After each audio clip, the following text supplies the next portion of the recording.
Hi guys, today I'm going to tell you about my favourite foundations recently, and these are specific to oily skin because I do have oily skin, especially over the summertime. It's been a nightmare. Right now it is super humid. I'm like, by the end of this video I'm going to be just drenched in sweat, I can just tell. I should probably go film in a different room because we are backing onto the conservatory in this room and it's insanely hot. It's like sitting in a greenhouse, but the lighting is better here, so we'll deal with it. Anyway, no more rambling, onto the video. I have 4 foundations to show you. These are all brilliant for either oil control or longevity on oily skin. I'm sure these would be good for other skin types as well. Please leave your comments below if you aren't oily and you've tried these and love them. There's none apart from maybe one that I would say is really specific to oily skin, so I'll start with that one. In fact, yes, I would say that was true. I'll start with this one, and this is the 17 Stay Time Up to 24 Hour Foundation, and the colour I have is Soft Ivory. It's actually really pale. I have a hard time finding a foundation pale enough for my skin usually, but I have got a little bit of sun this summer, so I think maybe I'm darker than normal. This was one that was recommended to me by Avia from the Sparkalicious, and she was wearing it whilst we were away at IMAX, and I was like, yeah, okay, I've got to try that. It looks amazing on your skin, and she said it lasted, blah, blah, blah. I was like, yeah, okay, I'm definitely going to pick that up. And I got it, and I tested it, and it is so thick. It is insanely thick. It's like a concealer in consistency. It's like, if I just tested it in Boots, I would never in a million years have bought it. But she was so adamant that it's amazing.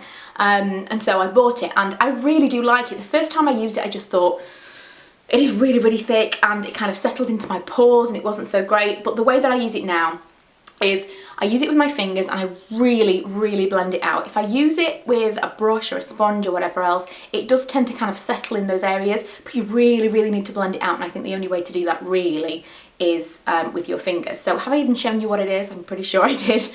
Woo, where am I today? But yeah, I really am impressed with this. It has really great coverage, brilliant lasting power, and quite good oil control as well, and amazing value for money. That one's a really cheap one since it's from 17. Next, I have 2 from Revlon. 2 very different formulas, but I love them all the same. First is the Revlon Colorstay, which I will note has changed recently. The formula itself has changed. It was very runny and thin in consistency previously, and now it's much thicker. I can still work with it, I still love it, but it's different, so just a note. If you loved it before and now you hate it, that might be why, or vice versa. If you've tried it in the past and you don't love it, maybe it's time to try it again. This again is really blendable, even though it's a slightly thicker consistency than it used to be. It's still really blendable. I still do prefer to use my fingers to apply this, but it's also nice with a sponge or a brush if you like it that way, if that's the way you fly. Then you can still do that, and it's a really blendable coverage foundation. Buildable coverage foundation. Blendable is like the word of this video. I'm going to come away from this video saying blendable all day now, it'll just be in my mind. It's kind of light to medium. I know some people say it's very high coverage, but not for me. I don't think so. I think if I built it up to a high coverage, it would be too cakey and thick for me and how I like foundation to feel on my skin. But I don't really need high coverage foundation most of the time anyway, so I'm cool with it. I would say it's light to medium, comfortably on my skin. But it really does last all day long. I used to wear this, years ago I used to wear this, and we'd be out on a night out with the girls, and I would have remarks from my friends at like 3 AM. Once upon a time when I could stay out till 3 AM. I could not do that now. Again, not comfortably. But I would have remarks from my friends like, how does your makeup still look the same as it did when we left? And I'd have my Urban Decay Primer Potion on and my Revlon Colorstay, and it did. My makeup was perfect when I got home. Even now, if I'm going to go out for the evening or for a full day and night, I know the foundation I'm going to reach for is this one. I have dabbled with some higher end foundations in the summertime because it's really the oil and the heat and the humidity and the sweat, everything that's really been driving me a little bit nuts, but the one I always come back to is Revlon Colorstay, and I would definitely recommend that you pick this up. I mean, they do 2 different formulas, but I've tried both and I can't really tell a difference. They do one for dry normal skin and they do one for oily combination skin.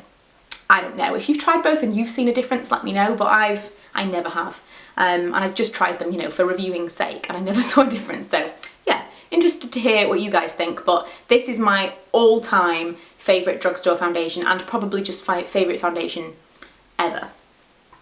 Next is the Revlon Nearly Naked, and you might think this is not so great for oily skin because it's supposed to be, or it kind of suggests that it's a dewy, naked skin look, where most girls with oily skin are looking for something more matte and something more high coverage. And it's not high coverage, it's definitely something that's going to be more sheer, but I don't think that it's particularly dewy. Maybe a bit more of a natural finish than a matte finish, but it definitely doesn't produce more oil than normal. It definitely doesn't kind of exacerbate that problem.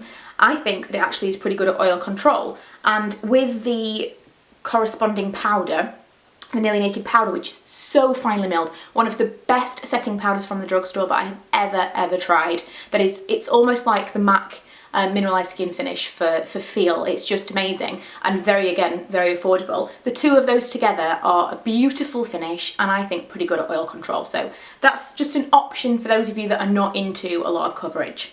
Lastly, I have the Max Factor Face Finity All Day Flawless, and I mention this one because my favourite at the moment is the Covergirl Outlast, which is the Covergirl version of this one. And those of you that have watched a lot of YouTube or are just aware may know that Max Factor and Covergirl are basically the same company. Now, I have two of these. I have the Max Factor in the paler shade and a slightly darker shade in the Covergirl, and I don't know if it's just because this is slightly too pale for me or what it is, but I do think there is a difference in the formulas. In theory, they should be identical, but I think this one's slightly drier.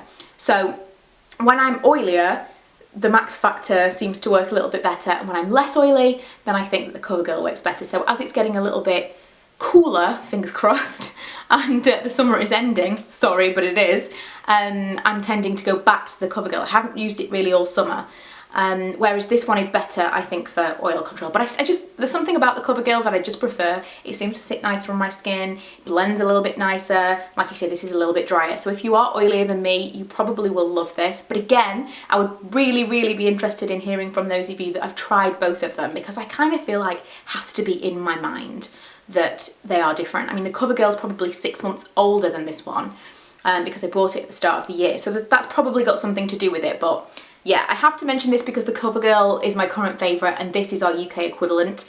And I think it probably is the same, and I'm just like having a moment in my mind where I think that it's not. But I still really do like this one, and like I say, it does oil control. It does control oil pretty well.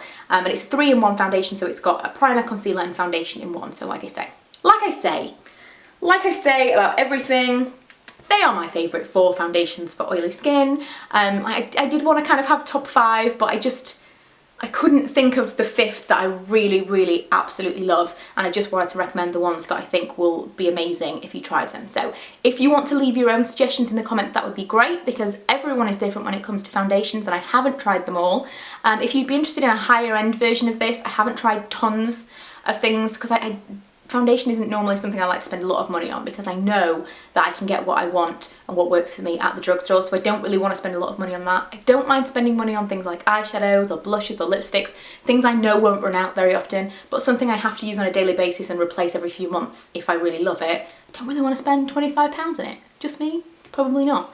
But if you'd like to see my kind of oil control favourites on the higher end, which will probably be more like powders and sprays and stuff like that, then let me know and I will pop that over on my Spendaholic channel, which is linked below as always. If you want to see more videos from me, there are loads and loads of places you can see them in the info bar. But for now, thank you for watching, and if you do have any comments, leave me comments. If you do have any questions, leave me a comment and I will try and answer as many as possible. Bye!